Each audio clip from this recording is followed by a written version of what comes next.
Casero Podcast se hace audio.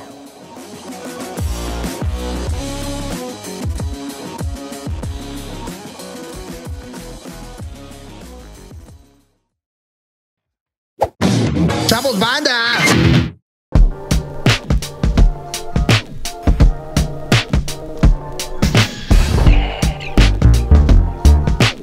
Y ahí está. ¿Cómo están, amigos, amigas? Bienvenidos a una edición especial de Status Culo. Mi nombre es Carlos Vallarta, soy comediante, padre de familia. ¿Y qué será, Chino? También, ¿cómo se llama? Presidiario de esta simulación por computadora llamada realidad. ¿Será? Para todos nosotros, todo el resto de nuestra audiencia, del mundo allá afuera. Chino, muchas gracias por prestarnos Casero Podcast. Gracias por abrirnos las puertas de tu hogar.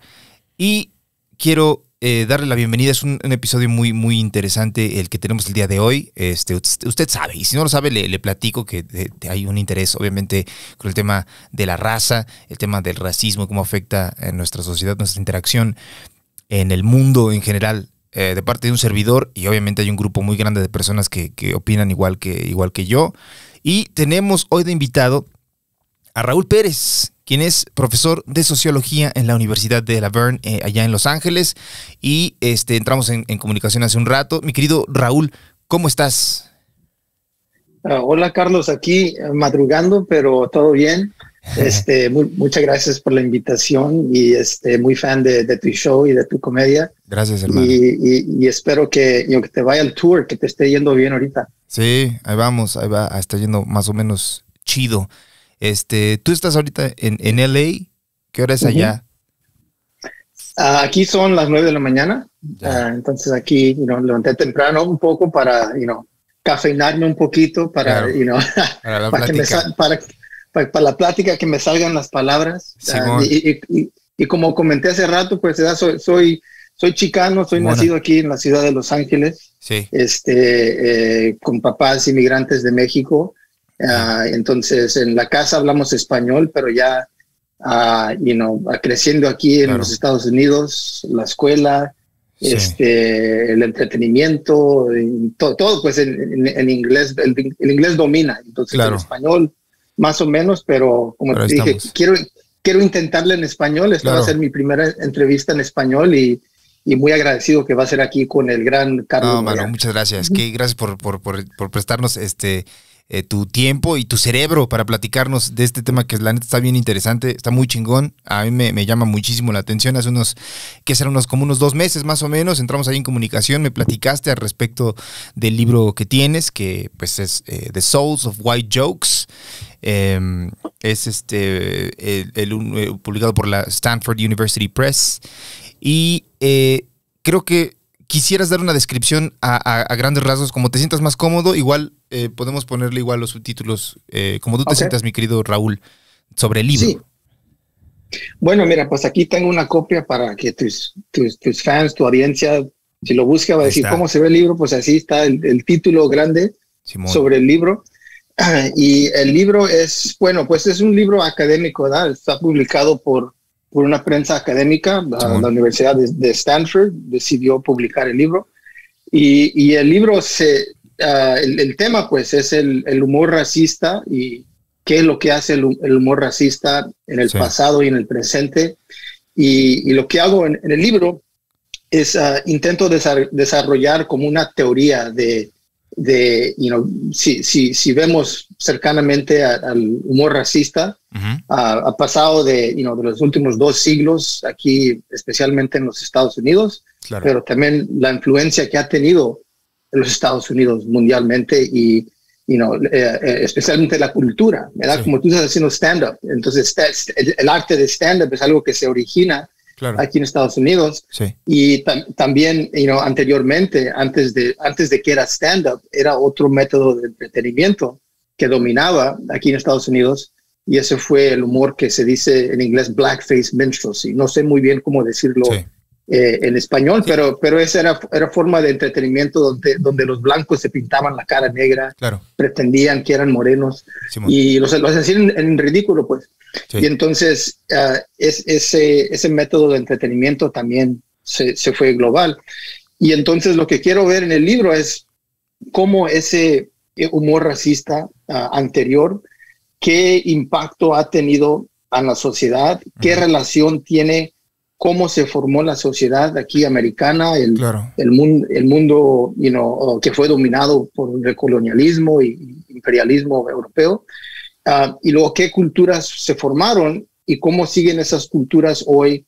Aunque hemos tenido como movimientos civiles para derechos civiles de grupos étnicos y raciales, cómo sigue esa forma de humor hoy, presentemente. Claro. Y obviamente, como es el tema de humor, vemos que pues todavía sigue en el entretenimiento, en comedy, en film, en estas cosas. Pero también lo que querías señalar en el libro es que, pues, bueno, este humor también sigue en otros espacios que no reconocemos porque son más invisibles. Claro, ¿verdad? la esfera privada, ¿no? Mucho. Sí.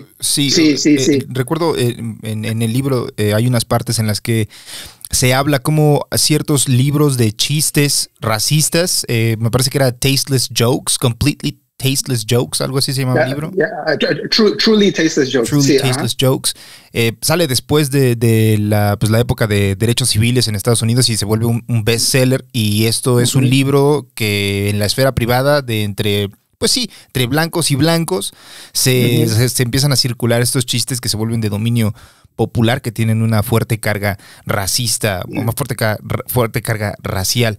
Creo que podemos empezar, si te parece bien, cómo define la sociología lo que es la raza, para que podamos entrar de lleno a la plática. Sí. Entonces, en la sociología, pero también otras disciplinas como la antropología, claro. Historiadores, pero también biólogos que ven al mundo humano social, Simón. Social biologists le dicen, durante casi el último siglo se ha determinado que el concepto de raza es una construcción social. Sí. Entonces no hay en nuestra ADN, no sé si se tiene ADN, que no hay algo que te significa claramente que perteneces a esta raza o esta raza. Entonces, en nuestra biología no hay eso, pues no lo tenemos genéticamente. Claro. Entonces, lo que ven los sociólogos es, buscan evidencia a curso de las leyes que han desarrollado en un país o otro, claro, a qué tiempo empieza a avanzar esta idea de raza. Y la idea de raza y de dividir el mundo en términos raciales es algo que nomás tiene unos 400, 500 años de desarrollo. Claro, con el inicio de digamos que la invasión de América de parte de Europa. Sí, la invasión de América, pero también la invasión en África, claro, en Asia y en Australia. Entonces los conquistadores, los europeos que fueron en búsqueda de riquezas, encuentran a gente que pues no han visto, que no están en sus libros, que claro, su religión no comenta, que sus Biblias no dicen. Entonces dice, pues ¿quién son estas personas? Y luego, como los ven, que tienen diferentes rasgos, que se ven diferente, que diferente cultura y costumbres, dicen, pues estos tal vez no son humanos como somos humanos nosotros. Claro. Nosotros nos encontramos a ellos no a nosotros. Entonces, eso también crea una posición que dice, bueno, pues nosotros somos superiores porque somos los que fuimos acá, y los que traemos esta tecnología e ideas de cómo gobernar y todo eso, y estos pues son primitivos. Y entonces allí pues se empieza a desarrollar una idea que dice, bueno, el mundo está desarrollado con estas diferentes clases de gente que se ven en términos raciales, biológicos, pero también, aquí es donde la ciencia es importante. Antropólogos aquí en la Ciudad de México, un museo muy importante, el Museo de Antropología, que ahí te enseña el desarrollo del ser humano a través de cientos de miles y miles de años, que tomó tiempo y hay explanación científica por qué gente desarrolló diferentes rasgos a curso de 10 miles y miles y miles de años. porque, como el ser humano es animal, se desarrolla y se adapta al clima, al sol, los climas, la naturaleza, el ambiente. Y eso es algo que se desarrolla con mucho tiempo, que hoy es difícil de ver cómo pasó eso, porque hoy, Carlos Vallarta va a ir a España, va a ir a Londres, te subes al avión, llegas allí y ahí ves que la gente se ve diferente y llegas ahí en mediodía. Claro. Antes para viajar esa distancia, ¿cómo vas a ir en un avión? No había aviones. Claro. Y vas a ir en un barco y el barco pues es un riesgo y va a durar de meses. Y cómo avanzaban los seres humanos hace más de miles y miles de años, pues a pie. Y entonces, si en vez de pensar en términos raciales, como hicieron el error los europeos, que van de un continente a otro en un barco, si hubieran caminado de un continente a otro, hubieran notado que los rasgos de los seres humanos cambian gradualmente, de poco en poco. Entonces, si empezamos del centro de África y caminas norte, vas a ver que la piel cambia gradualmente. Gente donde está ahorita el Medio Oriente va a estar un poquito distinto, en el norte de África va a estar más distinto, en el sur de Europa va a estar más distinto. Entonces, even what we call, white people, lo que llamamos gente blanca en Europa, los que viven al sur de Europa y los que viven al norte de Europa. Distintos completamente. También distintos, sí, exactamente. Y no tienes los que viven en Sicilia o en el sur de Italia, que parecen mexicanos o parecen norteafricanos y no tienen piel más oscura. Y si has viajado al sur de Italia vas a entender por qué, porque hace un calor machín, el sol pega duro. Y entonces la gente ahí, a curso de miles y miles de años, se adaptaron al clima, pero también esa región, pues, que es el Mediterráneo, tiene una geografía también muy interesante. Tienes el norte de África, allí en la parte sureña, tienes Europa, tienes ahí al Medio Oriente. Entonces fue mucho intercambio que se pasó en esa región a curso de miles y miles de años. Y es por eso que la gente que es más cercana a esa región se ve más distinto que los que viven en Alemania o en Escandinavia, allá en Finlandia. Que no tenían, digamos que no eran tanta parte de este intercambio cultural que había en el mar Mediterráneo. Me gusta mucho y se me hace bien interesante la forma en la que en el libro hablas de este comentarista afroamericano que era Dubois, ¿no? Que escribe The Souls of White Folk. Y me llama mucho la atención la forma en la que, cómo es, digamos que Estados Unidos es una sociedad en ese entonces dominada por una élite blanca, que bueno, podríamos decir que a la fecha es dominada por una élite blanca, pero en ese entonces era, digamos que abiertamente y sin pelos en la lengua, así es nuestra sociedad, es blanca y bueno. Y escribe él mismo, siendo afroamericano, un estudio, la forma en la que él nota cómo es la gente pues blanca, los blancos en Estados Unidos, y no es tomado muy en cuenta hasta que el propio gobierno le pide a cierto catedrático, no recuerdo si es noruego o danés, que haga un estudio al respecto de las diferencias y qué tanto acceso a oportunidades pueden tener los afroamericanos en Estados Unidos. Y él mismo señala estas diferencias y deja muy marcado eso. O sea, el problema creo que también en México es que, el racismo está un poquito invisibilizado, la gente no está muy de acuerdo con que exista, cosa que es totalmente falso, claro que existe.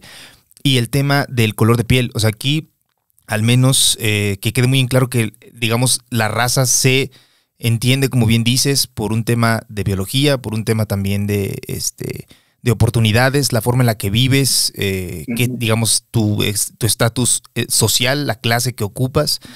En el país existe la palabra blancura, que es para determinar el color de piel, y la blanquitud, que ya habla acerca de una visión del mundo que está muy influenciada por el tema del blanco. Cuando escribe este libro Dubois, ¿qué es lo que estaba ocurriendo? Fue antes del movimiento de derechos civiles, ¿no? Sí, Dubois, sí, Dubois fue, el primer sociólogo y historiador afroamericano que agarró un doctorado de la Universidad de Harvard. Entonces él fue muy influyente, bueno, por eso, porque fue el primero, pero también es su manera de entender el mundo social e histórico fue muy significado y muy importante. Sí. Y pues como siendo él moreno, entrando a los espacios élites como la Universidad de Harvard y espacios que no se crearon pues para gente negra, para gente morena, para el indígena. Sí. Pero él empieza a aplicar cómo aprendió, métodos de aprender y entender la sociedad. Entonces Du Bois fue inmediatamente a entender el mundo racial y por qué se desarrolló así. Y él está haciendo esto a los fines de los 1900, del fines de los 1800s y early 1900s, al fines de los 1800, entrando a los 1900. Muy bien, y él está empezando a entender qué ha sido el impacto del racismo en la gente morena. Entonces escribe un libro muy importante en sociología y en otras disciplinas que se llama The Souls of Black Folk, que tal vez se traduce como el alma de la gente negra o morena, ¿verdad? Y en ese libro él quiere entender qué ha sido el impacto psicológico, el impacto emocional, pero también el impacto social del racismo, ¿verdad? ¿Qué le ha hecho el racismo al alma de la gente negra?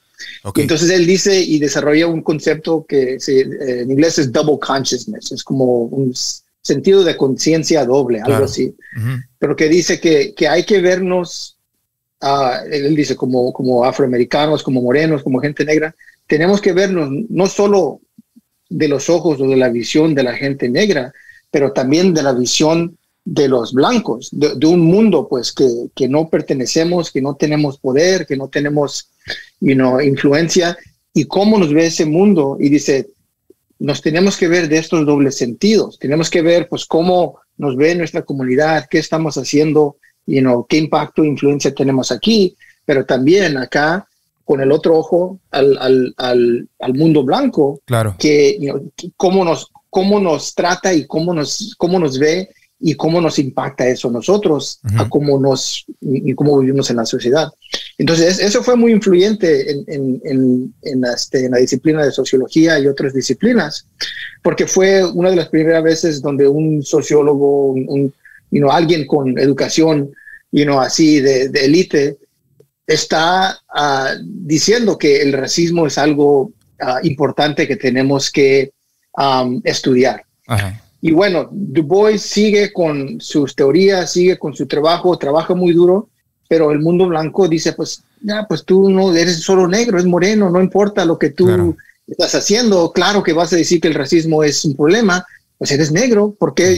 Entonces no lo ven como si él es alguien que tiene algo que contribuir científicamente, a teorías y de avanzar, la sociedad y eso. Y entonces Du Bois empieza como, pues se encabrona, ¿verdad?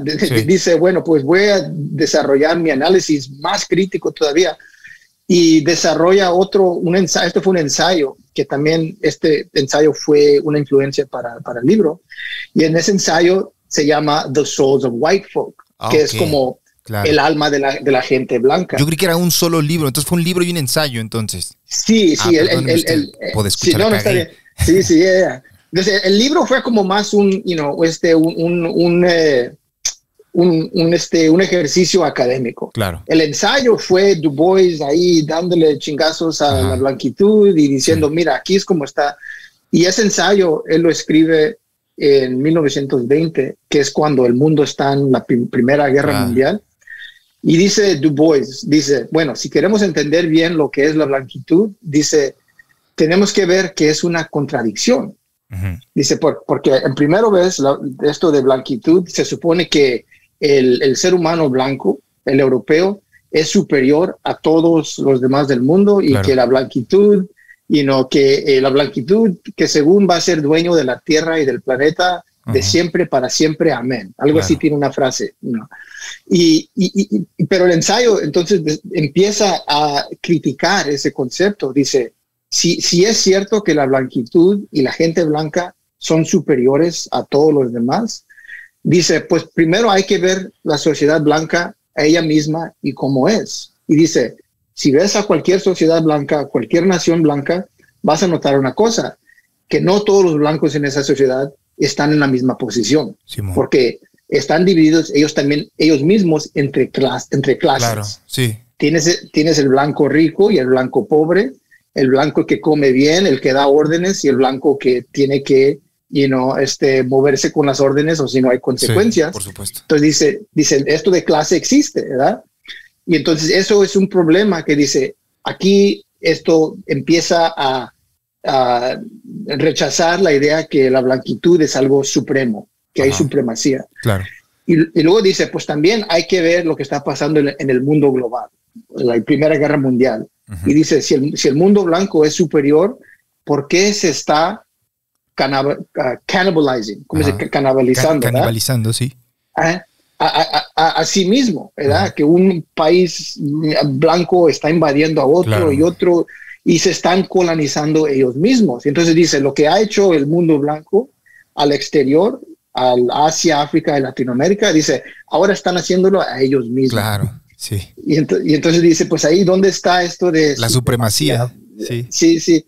Entonces, ve esas contradicciones. Y entonces de ahí entonces empiezo yo a entender qué es el humor racista, y a método de empezar también a dar una crítica, qué es la supremacía blanca, sí, en el pasado y en el presente, y luego qué rol tiene el humor racista. Entonces, en el trabajo de Du Bois, The Souls of Black Folk, hay una frase muy famosa que él incluye en el libro, y aquí lo tengo cerca, sí, una frase del libro que dice, para entender este concepto de doble conciencia, dice que este concepto, dice, es una sensación peculiar, esta doble conciencia, esta sensación de mirarse siempre a uno mismo a través de los ojos de los demás, sí, los demás aquí, la sociedad blanca. A medir el alma de uno con la cinta de un mundo que, sí, mira con desprecio divertido y piedad. Y entonces este concepto que ahí Du Bois incluye en esta frase muy famosa para gente que lee Du Bois y eso, de este concepto de desprecio divertido, a mí me llamó mucha atención, claro, porque aquí dije, bueno, aquí ¿qué está señalando Du Bois con este concepto de un desprecio divertido? El mundo blanco ve al negro con un desprecio divertido. And of course, Du Bois se está refiriendo a la popularidad de blackface minstrelsy y cómo existía en sus tiempos, que blackface era la forma de entretenimiento más popular en Estados Unidos y una forma de entretenimiento que se estaba haciendo global, pero el punto de blackface y el origen de blackface es una forma de entretenimiento que avanza cuando el mundo y cuando los Estados Unidos es un país donde la esclavitud racial es legal, es, claro, común, es el orden de la sociedad, y esa esclavitud está reforzada por las leyes.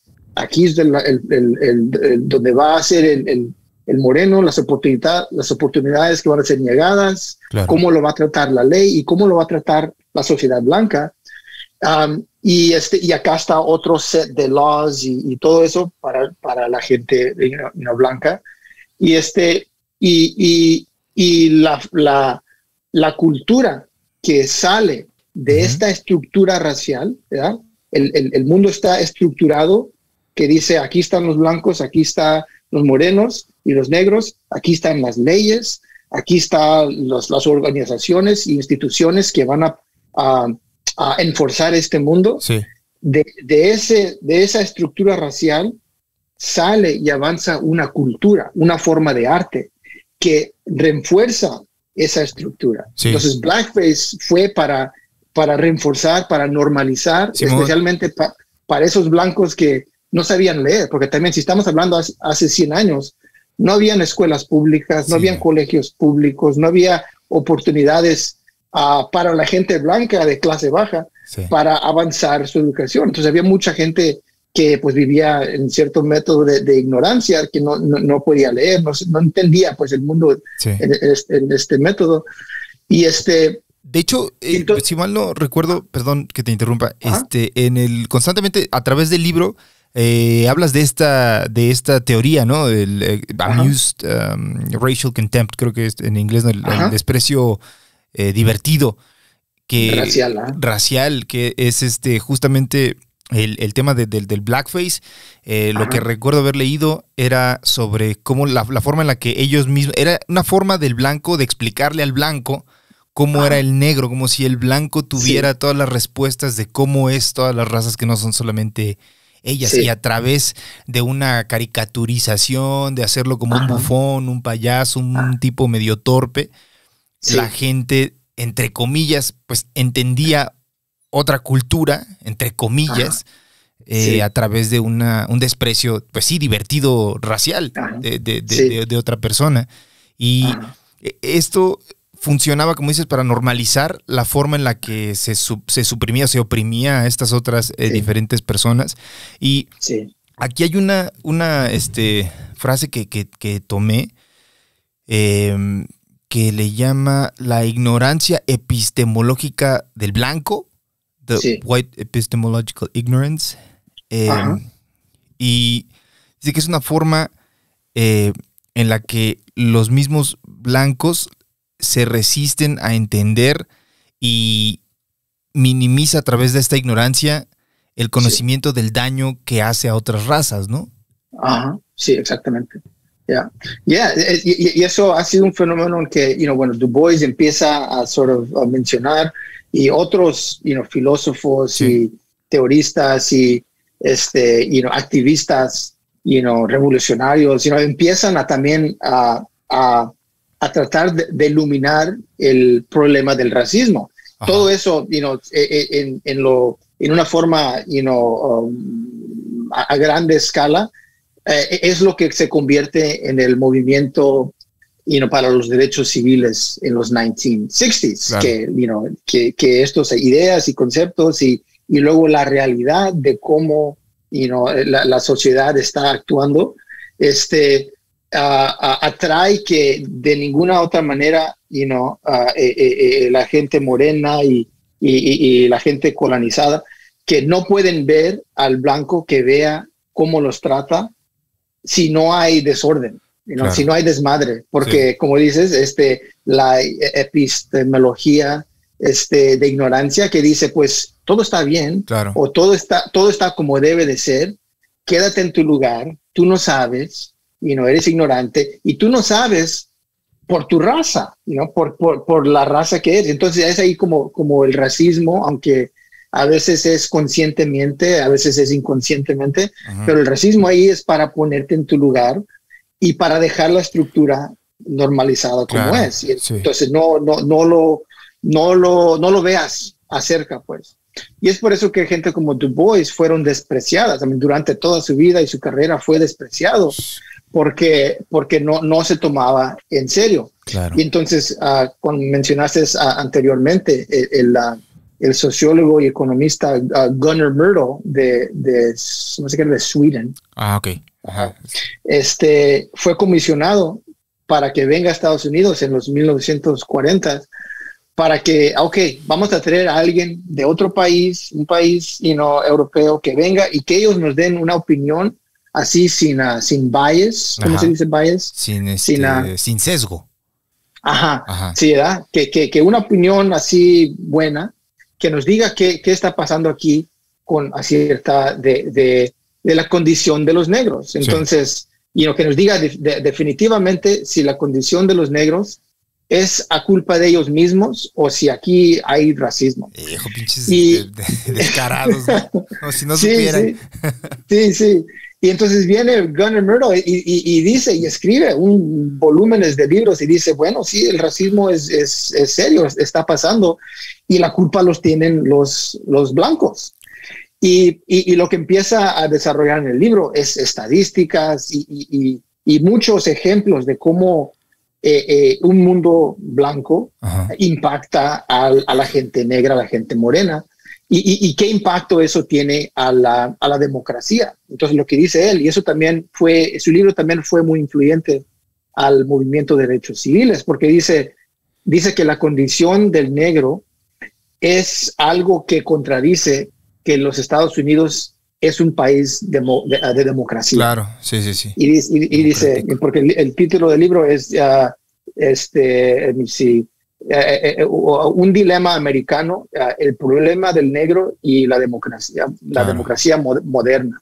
Sí. Y dice, ¿qué país se llama una democracia cuando aquí tienes, ¿qué sería? El 13% de la población, se me hace que era ese tiempo, de los afroamericanos, no contando los hispanos y los latinos, mexicanos y todo. Sí.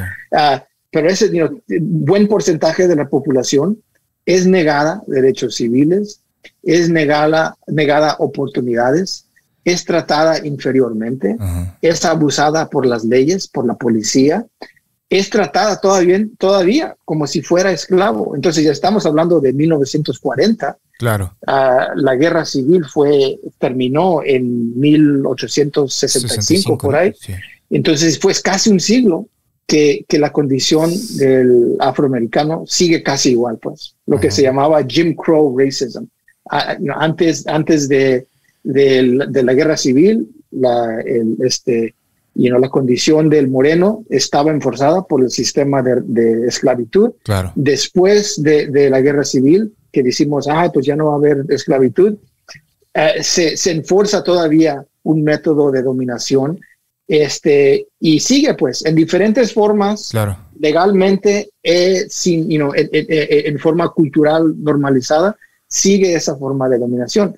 Y entonces dice Gunnar Myrdal que, mira, si aquí les estoy dando todo evidencia que este país sigue muy, muy racista contra los afroamericanos todavía, y también da como unos anécdotas, ¿verdad? Se dice, sobre la cultura del mundo blanco, que dice aquí tengo un quote, dice, es interesante notar el gran placer que sienten los blancos, dice, de todas clases, ¿ya? El blanco pobre, el blanco de clase alta, dice, con bromas y discusiones sobre el negro y lo que hace, dice y piensa. Y dice, aparentemente se siente como una liberación, estas bromas.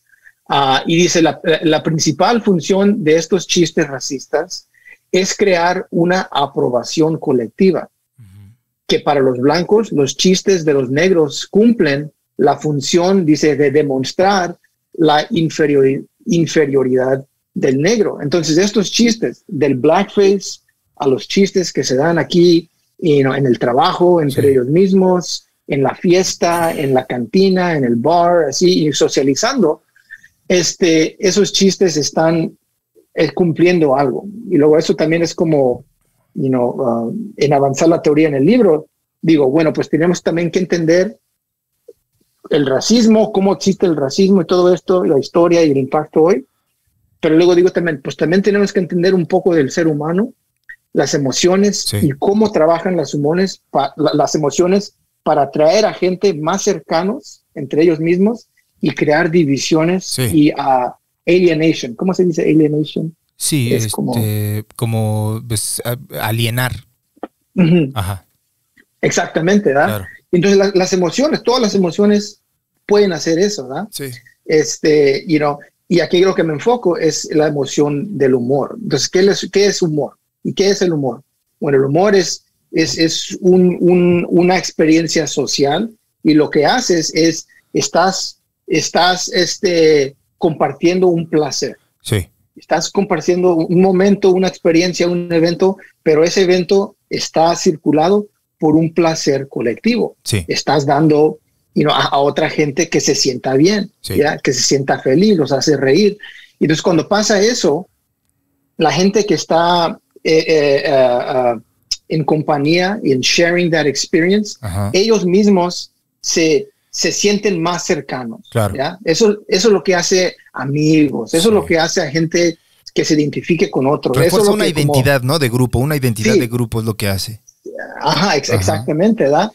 Pero al mismo tiempo que pasa eso, depende cuál es el objeto de la risa. Sí, por supuesto. Y si el objeto de la risa, en este caso, es este grupo de gente acá, entonces estos que están aquí en chiste y en broma se vienen ellos más cercanos, se hacen grupo, tienen identidad colectiva, se sienten que son, en el mismo lado. Sí. Y acá estos son rechazados, son alienados. Sí. Y pues tú estás allá y en ese sentido, pues, especialmente cuando ese humor está haciendo en ridículo a estas personas, entonces lo que pasa es como un hierarchy que se está formando, ¿verdad? Este grupo que se está en broma y en chiste y en este evento social de comunión, a lo desprecia y lo hace más abajo. Sí. Y no nomás este grupo se siente más abajo por ser objeto del chiste,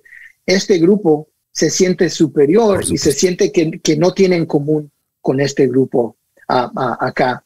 Y entonces eso es lo que está haciendo y ha sido el humor racista. Eso es lo que hizo en el pasado el humor racista como blackface, que ayudó a los europeos étnicos de clases más bajas cuando venían a los Estados Unidos como inmigrantes.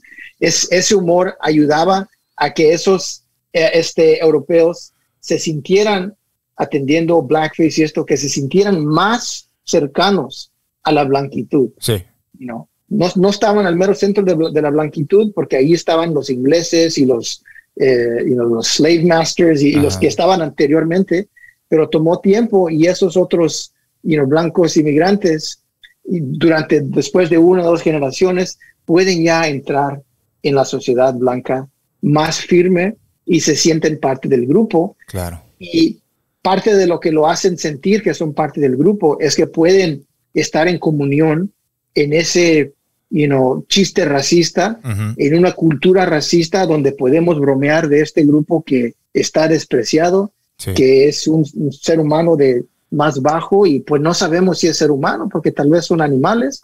Y entonces eso crea y refuerza esta división racial en un país como los Estados Unidos. Claro, creo que es un tema bien, bien importante, y aparte también muchas veces la forma en la que creo que la banda que tanto nos dedicamos al humor como la banda que es fanática del humor, que creo que pues a todo el mundo básicamente nos gusta reír, ¿no? O sea, en nuestro tiempo libre lo que más vemos es videos en internet para reír. Los memes. Exacto, para pasar el tiempo, pero lo importante y lo fuerte y lo poderoso que es hoy en día, por varias partes, esta chingadera que tiene nuestra atención 24/7, ¿no? Yo luego digo, verga, o sea, al menos antes la tele te controlaba, ¿no? Pero se terminaba el control cuando apagabas la tele. Esta mierda nunca la apagas, o sea, es todo el tiempo hasta que te vas a dormir.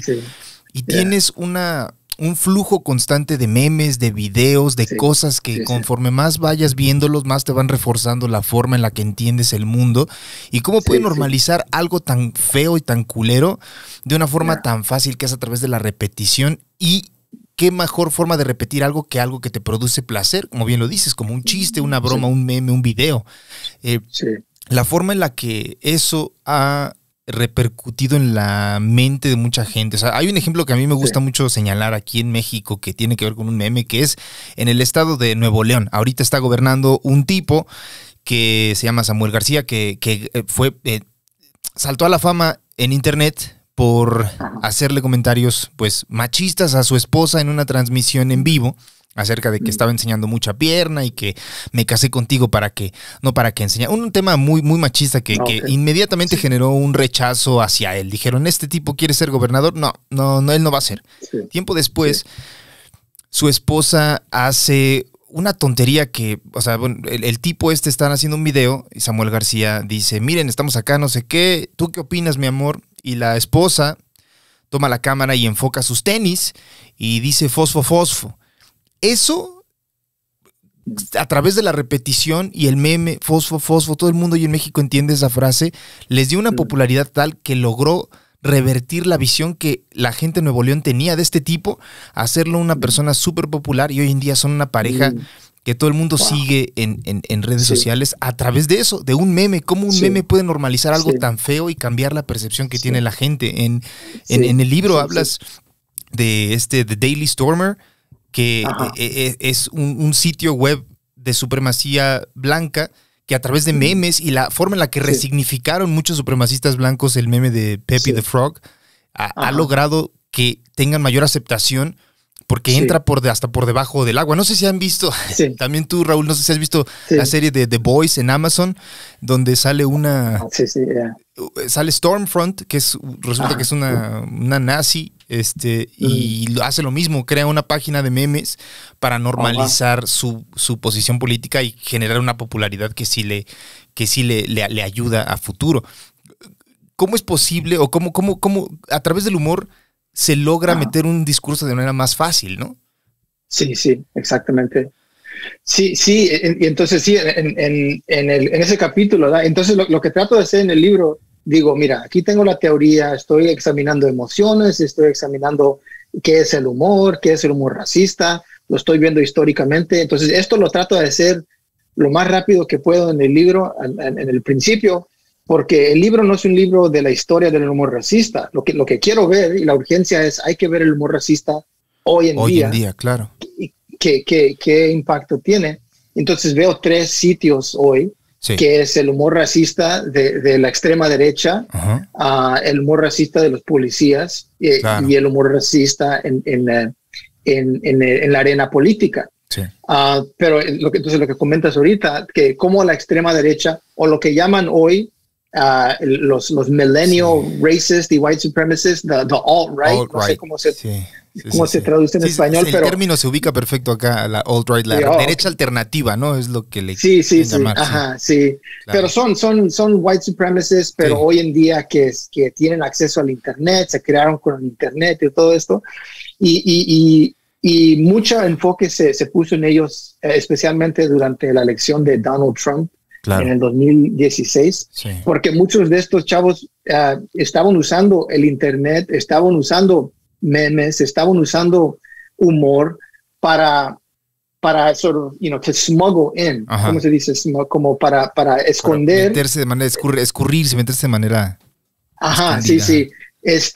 Ideologías de supremacía blanca y del nacionalismo blanco. Sí. La idea que pues aquí Estados Unidos, y también eso está pasando alrededor del mundo, pero en Estados Unidos, que fue un país que fue creado por los blancos, y los blancos siempre han dominado, y que ahora el país está en desorden porque le estamos dando más poder a la gente de color. Claro. Entonces hay que se calme esto de being too woke, de being politically correct, que todo esto mira, que se pare eso y vamos a donde hemos sido y lo que nos ha hecho fuerte, que es cuando los blancos dominan. Sí. Y entonces ellos hacen eso, pero lo hacen con humor y con memes que son ya populares. Ellos los capturan y luego allí meten los mensajes para tratar de influenciar a jóvenes que tal vez todavía no tengan una conciencia política desarrollada. Sí. ¿Verdad? Entonces, niños que están en sus teléfonos y en sus iPads todo el día porque los papás están trabajando, los papás no pueden divertirlos todo el día.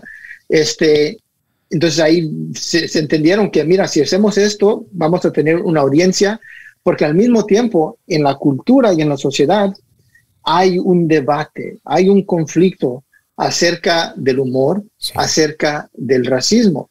Y este debate empieza después del movimiento de los derechos civiles en Estados Unidos.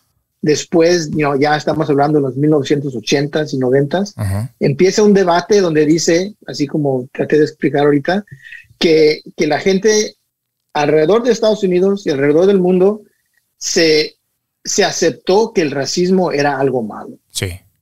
Y esto fue la primera vez que ha pasado esto en Estados Unidos y francamente en la historia del mundo. Claro. Nunca se ha aceptado en los últimos 500 años que el racismo existe y ahora que el racismo es malo. Claro. Esto hace unas décadas pasó esto.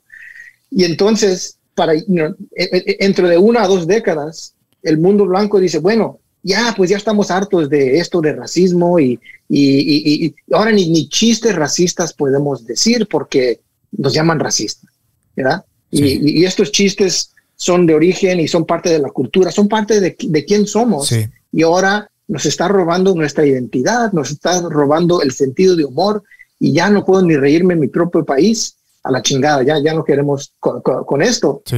Y entonces the alt-right entra este debate que no es un debate nuevo, que estamos viendo hoy que... Es viejo. Sí, es viejo. Claro. Este debate de cancel culture, de being too woke, de political correctness, esto tiene más de 100 años. Hace 100 años había este mismo debate y este debate otra vez emerge en los 80s y en los 80s los neonazis también intentaron usar el humor y las caricaturas para tener una influencia a esos blancos jóvenes que no tienen entendimiento social o político, que tal vez están impactados porque está cambiando el mundo. No solo está cambiando aparte de los movimientos de los derechos civiles, que les está dando sus derechos que deberían de haber tenido la gente de color. No nomás está cambiando en ese método, el mundo también está cambiando porque el capitalismo está también transformando el mundo a nuevo. Sí. Que ahora las grandes empresas están moviendo a otros países y desemplean a los trabajadores en su propio país y dicen, pues ya están muy caro como trabajador, tienes unión y pues no, pues aquí, ¿sabes qué? Vamos a ir a China, vamos a ir a México, vamos a ir a Vietnam y vamos a emplear a gente que pues la mano de obra es más barata. Y entonces esto es algo que pues, los políticos no están hablando. No hay un entendimiento popular que esto es un problema que tenemos que también solucionar. Y entonces gente dice, pues, ¿qué me está pasando? ¿Qué está pasando? ¿Por qué no vivimos en Estados Unidos, en el país más rico del mundo, pero mis condiciones pues son miserables? Claro. No vivo en un mundo bueno, pues. Sí. Y es en ese momento que los de extrema derecha, como hoy, the alt-right, pueden capturar a esa ansiedad y a esa depresión. Claro. Que alguien dice, pues aquí mi mundo pues vale madre. Y al mismo tiempo, solo lo que oigo en las noticias y lo que está en las noticias es que los negros quieren más derechos, que los mexicanos, los inmigrantes, que los tenemos que tratar bien, y solo oigo que todas las oportunidades se le están dando a esta gente y no a mí, que yo soy el que es de veramente el ciudadano y la persona que a este país le pertenece. Claro, sí. ¿No? Y entonces ahí es donde el humor racista empieza a usarse como una forma de resistencia, a resistir a la idea de una democracia multirracial. Porque al mismo tiempo refuerza la identidad de grupo como blanco, ¿no? El hecho de todos sentimos lo mismo y todos estamos juntos en esta pelea contra estas minorías que cada vez quieren más, ¿no? Exactamente. Y entonces los políticos están diciendo, hay que rechazar esto de political correctness. Hay que rechazar esto de las leyes se están transformando y le están dando muchos derechos a las minorías. Sí. Hey, hay que calmarnos. Y en ese tiempo, la derecha extrema dice, exactamente. Y mira, no nos dejan ni tener chistes y darnos gusto y placer. Y mira, aquí te va. Entonces ellos empiezan a publicar en sus publicaciones de extrema derecha, pero luego también cuando viene el internet, rápidamente ellos son uno de los primeros que suben este contenido al internet. Claro. Porque saben que hay gente que va a querer esto. Y como el libro que mencionaste hace ratito, The Truly Tasteless Jokes, este fue un libro popular que en cierto sentido la persona que usó un pseudónimo, no usó su nombre, porque pues sabía que iba a haber reacción a la publicación de este libro, que en este momento, post-Civil Rights Movement, después del movimiento civil de derechos, que había mucha tensión social, había mucha tensión y había gente que no sabía muy bien si tal vez estábamos moviendo en una dirección que era tal vez muy extrema, en esta vez no en la extrema derecha, pero en la extrema izquierda, que la extrema izquierda quiere, ya no ni podemos reírnos de nada. Claro. Y este libro fue muy popular porque adoptó un método o una idea que se hizo popular en stand-up comedy, en la arena de stand-up comedy, en los 60s, en el contexto de que el blackface, en los 60s, se estaba cuestionando todo lo que era racista y se cuestionó la idea que blackface era una forma de entretenimiento legítimo. Entonces la gente dijo, mira, ¿sabes qué? Esto lo vamos a rechazar, esto no está bien, esto está malo, está feo, está racista, eso ya no hay que aceptarlo. Y entonces los cómicos, los humoristas, los comediantes están como en una situación que dicen, hey, pues ahora ¿de qué podemos hablar? ¿Qué podemos hacer? You know? Entonces son artistas. El artista quiere ver dónde está ese espacio que está tabú, dónde está ese espacio donde no se puede hablar de esto y de aquello, pero ¿qué intervención puedo hacer yo? ¿Cómo le puedo enseñar a la gente que todavía podemos reírnos de estas cosas que todos dicen que no podemos? ¿Verdad? Entonces, tú como artista, tu comedia es muy preciso en esa arena y creo que your success ha sido porque has, en mucha manera, been able to do that. Entonces, los comediantes en los 60s empiezan a desarrollar esta idea que se le llama Equal Opportunity Offender, que es como, no sé cómo traducirla en español, pero es como una idea de que, pues ahora si el mundo blanco, antes del movimiento de derechos civiles, decía, el humor popular va a ser donde el blanco se ríe del negro, se ríe del mexicano, se ríe del étnico racial. Sí. Entonces, y solo va en esta dirección. Y eso fue por casi 150 años. Ajá. Y entonces, en el Civil Rights Movement, esa forma de comedia ya no es aceptable. Claro. Y entonces empieza el artista a decir, bueno, pues, ahorita la gente y los protestadores y los movimientos dicen que hay que tener oportunidad para todos.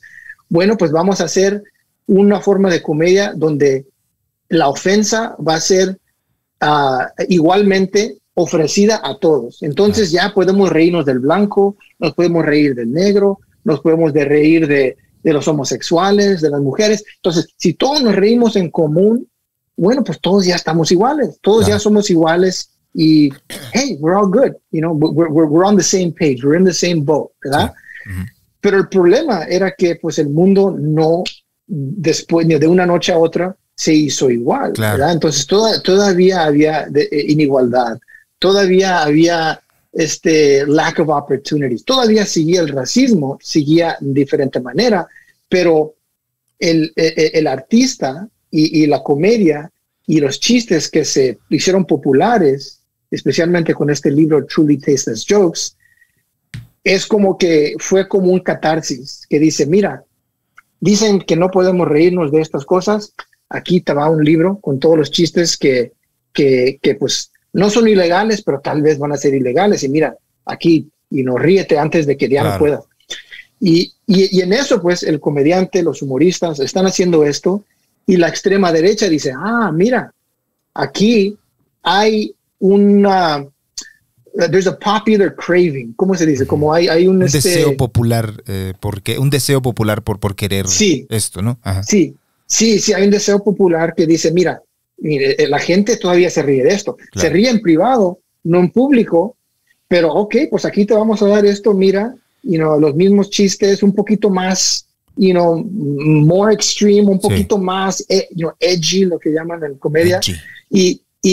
Pero la extrema derecha dice, mira, si te gusta este chiste, ¿sabes qué más te va a gustar? Mira, aquí tenemos ideas de por qué este Civil Rights Movement es un problema. Ajá. Aquí tenemos otros ensayos que te dicen, quién somos y por qué deberías de unirte a nuestra organización o a nuestro punto de vista. Ajá. Y así empezó la extrema derecha a traer más a jóvenes blancos a sus organizaciones, y empezaron a crear en los colegios lo que se llamaban white student unions. Sí. Y decían, hay que crear esto, porque en este momento estudiantes de color empezaron por primera vez a ir a los colegios, iban al colegio y como dices antes, que la epistemología de la blanquitud dice, pues así es el mundo, así se creó y así va a ser. Sí.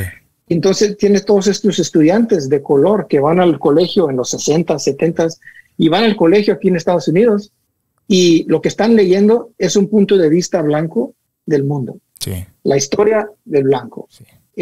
Las ciencias sociales, el punto de vista blanco. Todas teorías blanco. Y entonces ellos dicen, bueno, pues ¿dónde estamos nosotros? Y empiezan a demandar que ellos los tomen en cuenta, y empiezan a formar student unions y student groups, que la Mecha, el movimiento estudiantil de Chicano de Aslan, Black Student Union, todo esto, Y el blanco dice, y el blanco de extrema derecha dice, mira nomás, el moreno puede ser, they can be proud, como puede ser orgulloso de ser moreno, el mexicano puede ser orgulloso de ser mexicano, el chino, todos pueden ser orgullosos de su raza o de su identidad étnica, menos el blanco. El blanco no puede ser orgulloso de ser blanco porque te llaman racista si dices, pues soy orgullosamente blanco. Hay como una victimización constante de estos güeyes cuando han sido claramente la historia los marca muy bien, ¿no? O sea, el control blanco ha estado presente, pero no, yo soy la víctima. Hijo, siempre existe eso. Eso excusa, ¿no? Para hacer estas mamadas.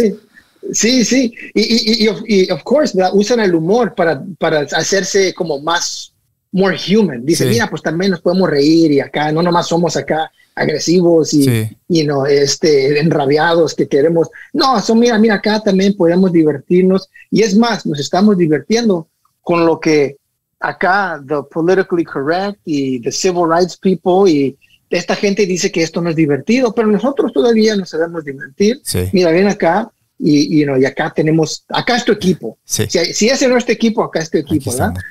Y entonces eso se empieza a desarrollar, the far right empieza a hacer esto, y eso empieza a recrear una identidad blanca, especialmente para el blanco hombre, que dice, mira, si no estás conforme con este mundo, pues el mundo se va a ir en esa dirección, porque mira, los blancos mismos, los blancos, los liberal whites, ¿cómo se dice? Los blancos liberales, ¿no? Los blancos liberales que piensan que son buenos blancos y buena gente y que quieren ayudar a la gente de color. Ellos también te están chingando a ti, mira, porque ellos le están dando el mundo que crearon tus abuelos y tatarabuelos, se lo están dando acá a esta gente. ¿Y qué crees tú de eso?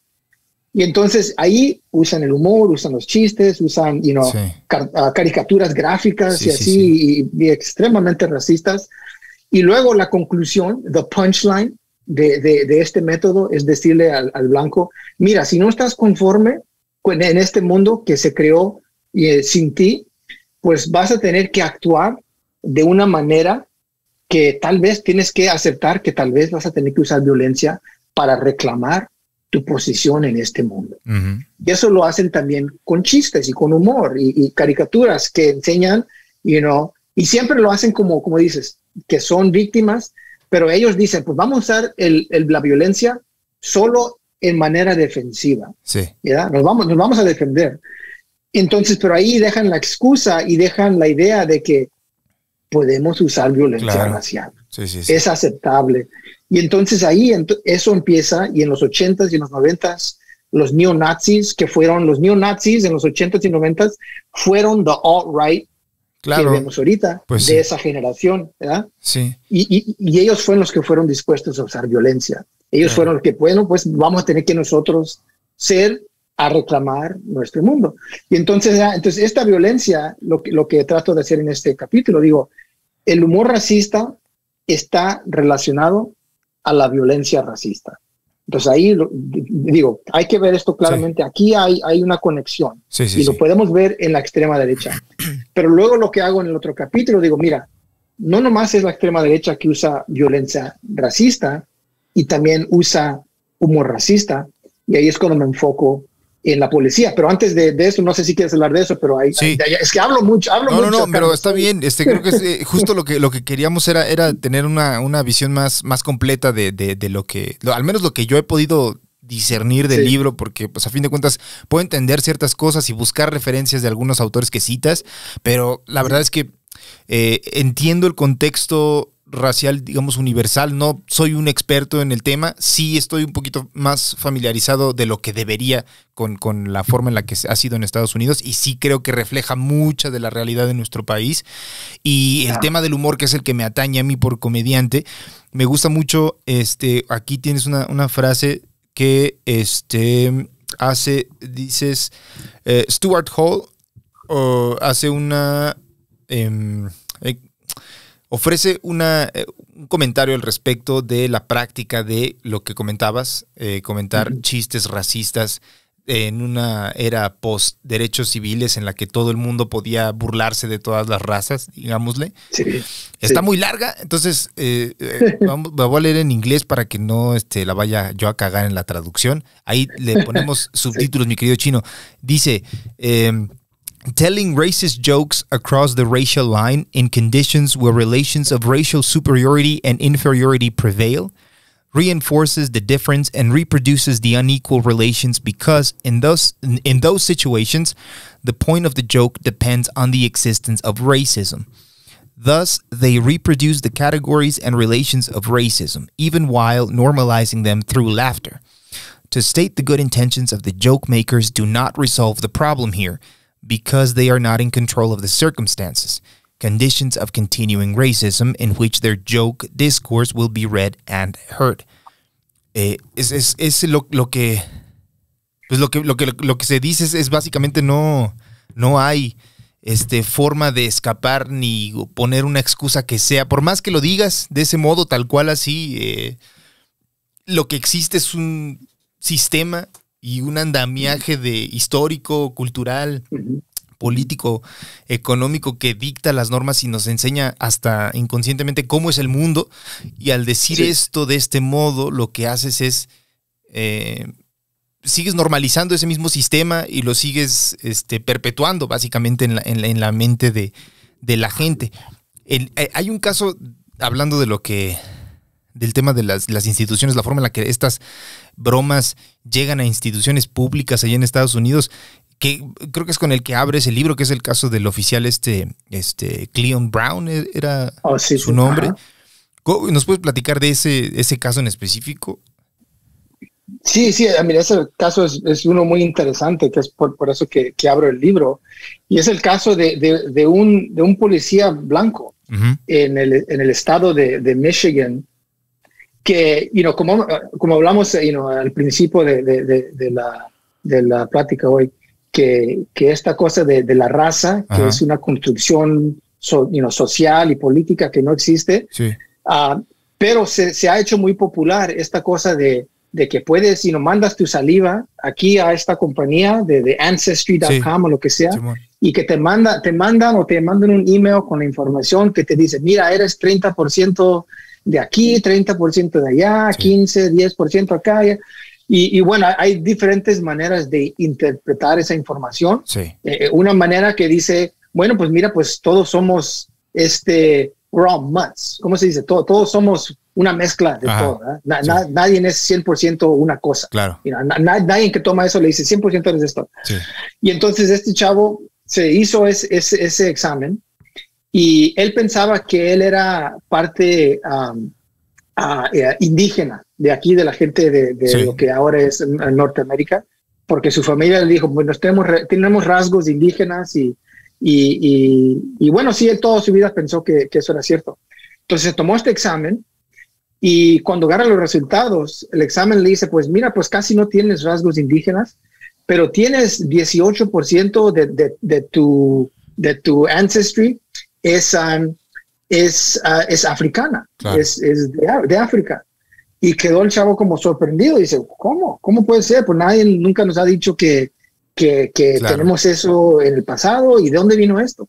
Y bueno, va al trabajo, al siguiente día, y se le hizo un poco gracioso a él mismo y lo comenta a sus otros oficiales en el departamento ahí en la ciudad de Hastings, Michigan. Y les comenta así como, hey, mira, ¿sabes qué? Dice, hola gato. dice, hice un examen y aquí me dice que soy 18% afroamericano. Y pues lo usó pues como método de, pues somos aquí compas del trabajo y vamos a aquí. Claro, un dato curioso que es interesante, ¿no? Porque tienes ahí la información de tu ADN. Claro.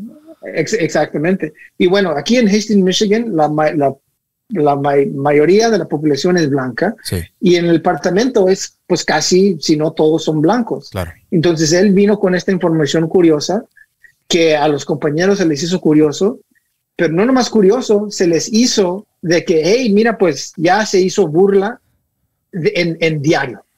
Y diario le decían they would remind them que mira, hey, mira, pues eres negro, ¿no?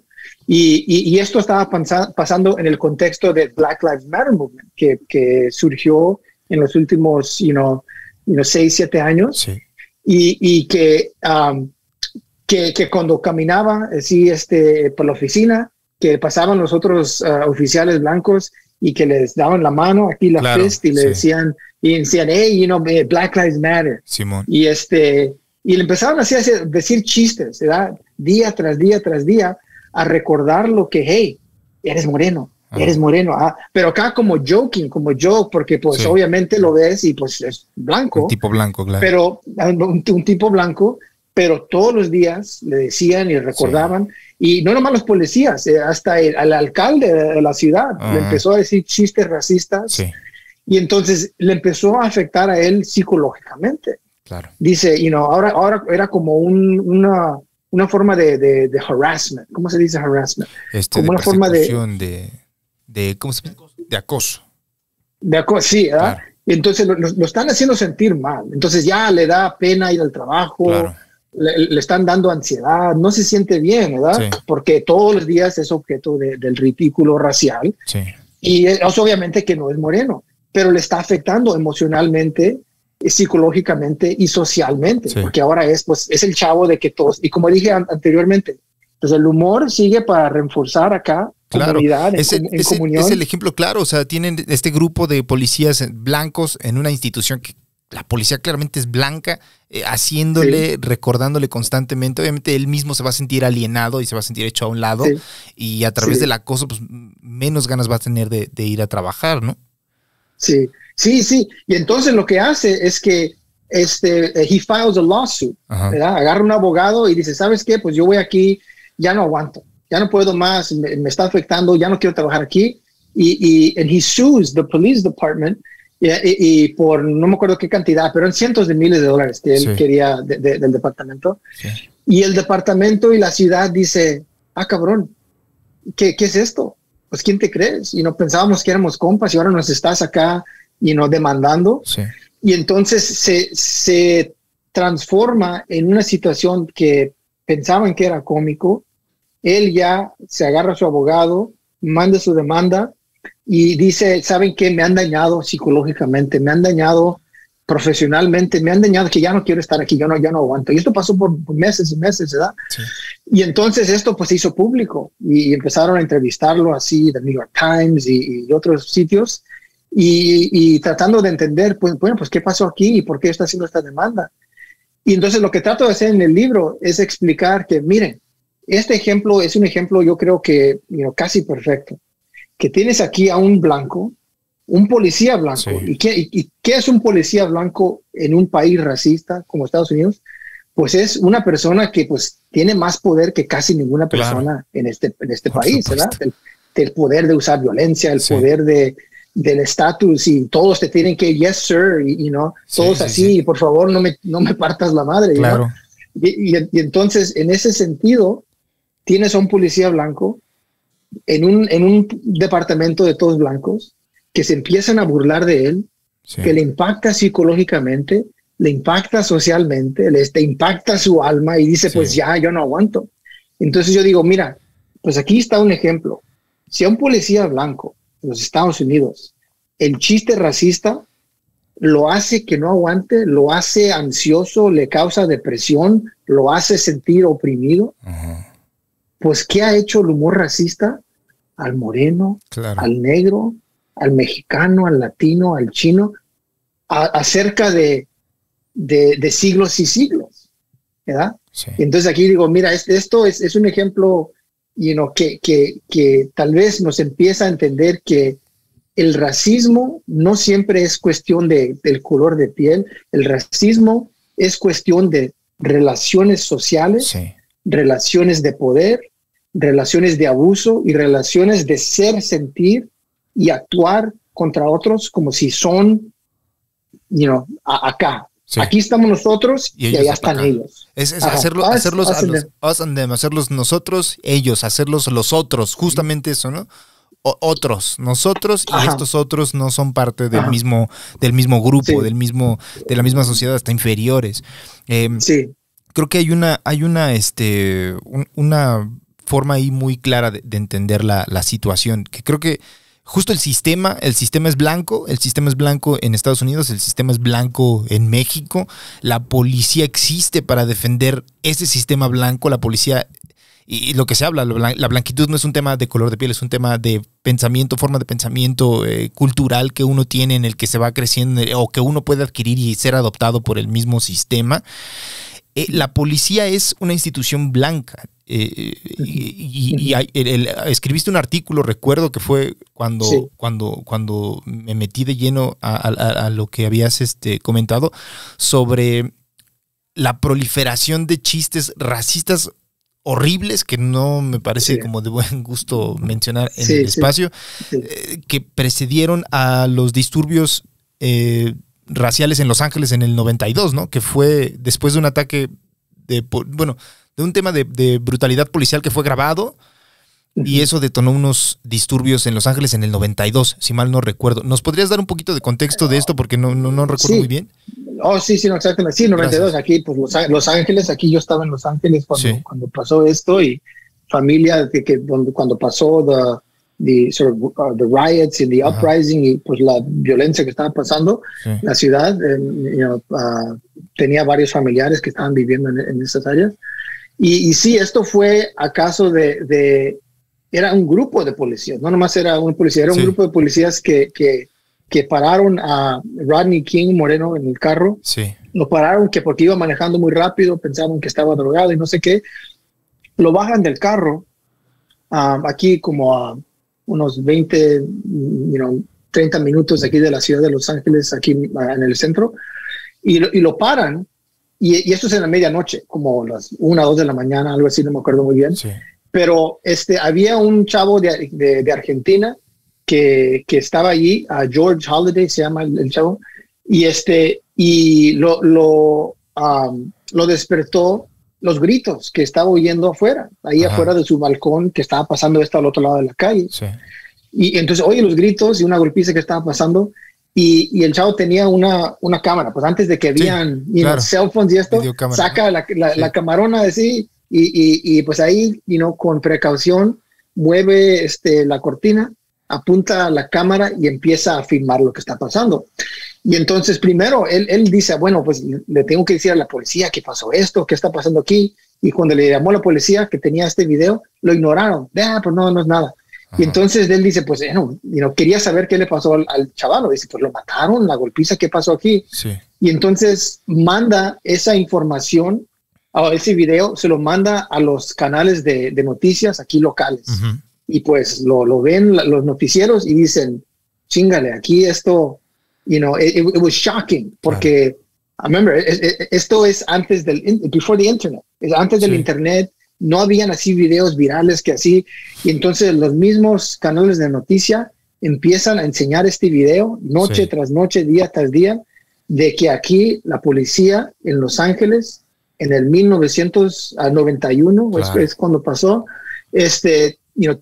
casi 30 años después del movimiento de derechos civiles y Black Power Movement y Chicano Movement y todo esto, en la ciudad de Los Ángeles, que es la ciudad, una de las ciudades más grandes del mundo, donde la cultura, Hollywood, todo esto, la influencia que han tenido la gente de color aquí en esta ciudad. Y aquí están policías, un grupo de policías, me parece que la mayoría era blanco, había un policía que era hispano, y ahí están, y se ve en el video que son como 3 o 4 que le están dando batonazos ahí a Rodney King, que pues casi lo matan. Y ahí está él pues tratando de defenderse y más chingadazos. Y entonces ese video circuló viralmente por los networks. Y todo el mundo vio este video alrededor del mundo. Y entonces ahí cuando se vio eso, gente de alrededor de la ciudad de Los Ángeles, Estados Unidos y de otras partes empiezan a llamar a la ciudad y al alcalde y dicen, pues qué chingado está pasando aquí. ¿Cómo se puede pasar esto? Pensamos que pues esto ya pasamos esa etapa. Pensábamos que eso pasaba antes y esto, ¿por qué está pasando ahora? Entonces crea como una crisis aquí en la ciudad de Los Ángeles, donde la policía se está céntricamente en una situación donde todo el mundo está viendo un problema de violencia racial aquí. Y entonces la misma ciudad de Los Ángeles comisiona a una investigación que dice, hay que ver si este problema que se ve en este video es un problema sistemático o es solo estos policías aquí que se un caso aislado ahí. Sí, se pasaron de lanza estos y pues pensaban que nadie les iba a pasar, nadie los estaba viendo y pues aquí desafortunadamente los agarraron, pero hay que ver si es más problema. Y entonces lo que hace la ciudad de Los Ángeles es empieza a agarrar toda la información del departamento de la policía de Los Ángeles, las estadísticas de quiénes son los que están arrestados, quiénes son los que tienen altercations con la policía, quiénes son los que la policía usa violencia contra ellos, quiénes son los que mandan a la cárcel. Entonces vamos a ver esas estadísticas y vamos a ver demográficamente quiénes son los que más son esta experiencia con la policía aquí en Los Ángeles. Pero también lo que dice el report es que querían ver la comunicación interna, ¿verdad? Porque todos los carros de policía aquí en Estados Unidos, no sé si es igual en México o en este tiempo, pero tienen como una computadora adentro y esa computadora puedes comunicar de patrulla a patrulla o al centro de comando y puedes mandar mensajes o puedes hablar con ellos y se graban los mensajes. Y entonces dice la ciudad de Los Ángeles en este reporte, dice, pues danos toda esta información electrónica porque queremos ver qué se está comunicando aquí, a ver si hay evidencia que enseña que la policía está aquí abusando y está mandando a minorías y está comunicando un sentimiento, un perjuicio contra las comunidades con las que está impactando. Y entonces comparan la estadística y comparan lo que dicen los policías y ven ahí que lo que dicen y cómo actúan está en sinfonía, pues ahí. Entonces aquí la gente que está brutalizando es la gente que usa el policía chistes racistas, dehumanizing, que los comparan a animales, a salvajes, a changos y así. Entonces el humor de los policías, ¿verdad? Refleja la institución y la organización policíaca en un país racista que dice, pues el moreno, el negro, el mexicano, el latino, pues naturalmente son criminales, los tenemos que controlar de alguna manera y esa única manera es violencia. No saben nada más que violencia, entonces hay que chingar la madre. Y en ese contexto, ¿verdad? Antes de que van y hacen eso, como que se preparan psicológicamente entre ellos de cómo desprecian, ¿verdad? Con lo que llamo el desprecio divertido racial. Ellos, cuando están allí en las patrullas, cuando están en la oficina, cuando están en el locker room, cuando están entre amigos, cuando están en el bar, se comunica esto, se está comunicando esta información. Entonces, los chistes racistas es información también, no nomás es, hey, vamos a divertir, es información, es un mundo que se está comunicando. Y lo que se comunica es una visión que dice, esta gente no vale nada. Esta gente podemos usar violencia con ella y esta gente solo responde a violencia. Es una forma de entender la labor policial como hasta punitiva, como para castigar a quienes, según ellos, naturalmente tienen una tendencia hacia lo criminal, como reforzar a través de este tipo de... Pues, a fin de cuentas, una de las cosas que más me ha quedado claro en el tiempo que llevo haciendo comedia es que es justo eso, o sea, hacer comedia, hacer chistes es comunicación, y a fin de cuentas, a mí me toca pues el estar en el escenario, en tener la cámara, en tener el micrófono, y eso implica una comunicación que va a tener un alcance mayor que el que tengo en una plática con una persona fuera de esta vitrina que voy a tener. Y es bien complicado muchas veces, claramente, al principio no entiendes porque creo que ese es un problema muy grande también. No sé si en Estados Unidos también sea, pero en México igual, o sea, no se nos ha enseñado el impacto y la fuerza que tiene la comunicación que a fin de cuentas implica expresar tu opinión, y lo que significa el stand-up comedy finalmente es eso, expresar tu opinión a través de humor, y la cagamos mucho a los comediantes al inicio, o muchos güeyes que llevan ya mucho tiempo que no quieren ver el impacto y la fuerza que tiene la responsabilidad que tú mismo te das, porque te gusta la comedia y lo que quieres es subirte, y va a haber cámaras y va a haber micrófonos, y tienes que entender que ese impacto va a llegarle a muchas personas y va a reforzar, desafortunadamente, los puntos de vista de algunos cabrones. O sea, está el caso, creo que de Dave Chappelle con Chappelle Show, que renuncia a Chappelle Show cuando se da cuenta que hay una risa de un cabrón ahí que no le parece que sea la correcta, como que se está riendo de algo que no debería de reírse de ese modo, ¿no? Entonces, creo que además de eso, entender la raza como un tema de jerarquía que no solamente tiene que ver con el color de piel, con la biología, sino con un tema de crianza, de educación, de cultura, de clase. Creo que puede ayudar mucho a la forma en la que la gente entienda y vea el impacto que tienen sus palabras, pues sí, disfrazadas con humor, en unas pláticas privadas o públicas. Mi querido Raúl, muchísimas gracias por acompañarnos. Quisiera, si es posible y tú quieres, si tienes chance, agendar otra plática para darle más recio a este tema que la verdad me interesa muchísimo. Y por el momento tenemos que cortar porque vamos a grabar otra, te tienen agendado aquí otra grabación, pero sí, te agradezco mucho la presencia, mi querido Raúl. The Souls of White Jokes está en Amazon, ¿no? Lo pueden comprar por Amazon. Ahí está. Sí, ahí está, mira. Sí, es por Amazon, lo pueden comprar directamente del publicador de Stanford University Press. Sí está accesible, y aquí les pregunté, para la gente en Latinoamérica cómo se puede comprar más fácilmente, y sí me dijeron que por Amazon se puede comprar, o directamente del publicador, y ellos lo mandan a yo lo tengo acá, aquí a América Latina. O digital también. Digital, que bueno, se me hace más fácil. Compras el Kindle en Amazon. Si usted no lo tiene, descargues el Kindle. Si le es más fácil, si tiene la oportunidad también, claro está. Vaya a Amazon, compra el libro y lo puede tener en digital. Y está muy, muy, muy... A mí me gusta mucho salir y estoy ahí yo leyendo el libro, mi querido Raúl. Muchas gracias por tu tiempo.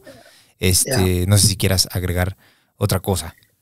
No, pues muchas gracias, Carlos. Te agradezco mucho esta oportunidad y extender aquí tu plataforma, tu audiencia un poquito, que tal vez a algunos les interese las ideas, aunque no compren el libro, pero que les interese las ideas que aquí trato de formular y en esta conversación expresar, y que pues al fin de punto que quiero que la gente que piense un poco diferente, ¿verdad? No, aquí no estoy forzando a nadie que diga, pues mi opinión es la única. Estoy diciendo, pues aquí es como yo estoy entendiendo esto después de examinar esto más de una década. Y pues sí, muchas gracias, agradezco aquí este espacio, y ojalá gente, they reach out to you and they say, hey, thanks for that talk. Y I mean, I would love to be back on your show, whenever, cuando sea, y muchas gracias otra vez. Órale, pues, ahí está. Muchas gracias, Raúl Pérez, profesor de Sociología de la Universidad de La Verne en Los Ángeles. The Souls of White Jokes, cómprelo, léalo y edúquese, y es un tema muy interesante, la verdad. Uno aprende muchas cosas. Muchísimas gracias, mi querido Raúl. Muchas gracias, Chino, por el tiempo. Gracias a usted, estimado podescucha. Le veo una siguiente emisión de Status Culo. Claro que sí.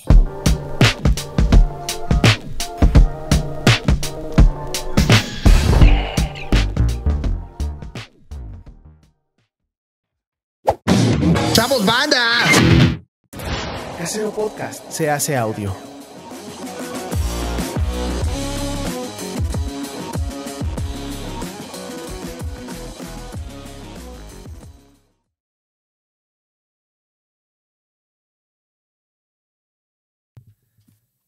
Ahí está. Muchas gracias, Raúl. Órale. Gracias, hermano.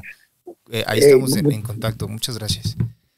Muchas gracias, and I look forward to the podcast, y creo que también lo ponen en YouTube, ¿verdad? Sí, lo subimos a YouTube, a Spotify, y hay unos pedacillos, vamos a subirlos ahí en Instagram y en Facebook. Igual, sí, estamos, ahorita andamos muy ocupados con el tema de la gira, pero o sea, lo subimos estos días, y cuando regrese, pues a ver si podemos agendar otra platiquilla y darle más de lleno. Órale.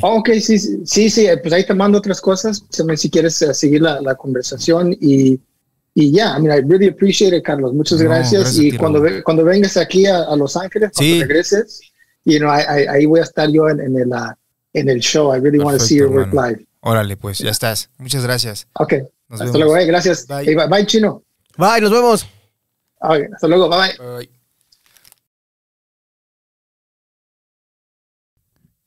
¿Cómo estás, Raúl? ¿Qué huele, Carlos? ¿Qué tal? Bien, aquí andamos, justo apenas llegando. ¿Tú llevabas mucho tiempo ahí esperando o todo Recording in progress. No, acabo de subir hace 2-3 minutos. Listo, perfecto. Bien. Habíamos quedado, ¿quieres que inicie ¿cómo te sentirías más cómodo en que empiece la conversación como en inglés, en español, o ahí como vaya viendo? Pues le empezamos en español, y pues nomás la advertencia que hago del principio es que, pues bueno, soy chicano, claro. Un español pocho y mocho, pero le quiero intentar, pues, para que también los familiares y gente, y también los que hablan español, que puedan aprender un poco sobre el tema. Oye, nada más checar tus... Espérame tantito, deja abajo al gato. ¿Sacó? Está chido, güey. ¿Cómo te presento? Profesor de sociología. Ajá, de sociología. Sí, la universidad se llama Universidad de La Verne, que está en la ciudad de Los Ángeles. Ok, La Verne. Ajá. Ok, perfecto. Y el libro es publicado por la Stanford University Press, ¿verdad? Sí, aquí tengo una copia. Stanford University Press es el publicador del libro, y acaba de salir a fines de julio. Perfecto. Muy bien, pues cuando... ¿Listo? Listo, Manix. Muy bien. ¿Tú estás listo, Raúl? Todo bien. Perfecto. Muy bien.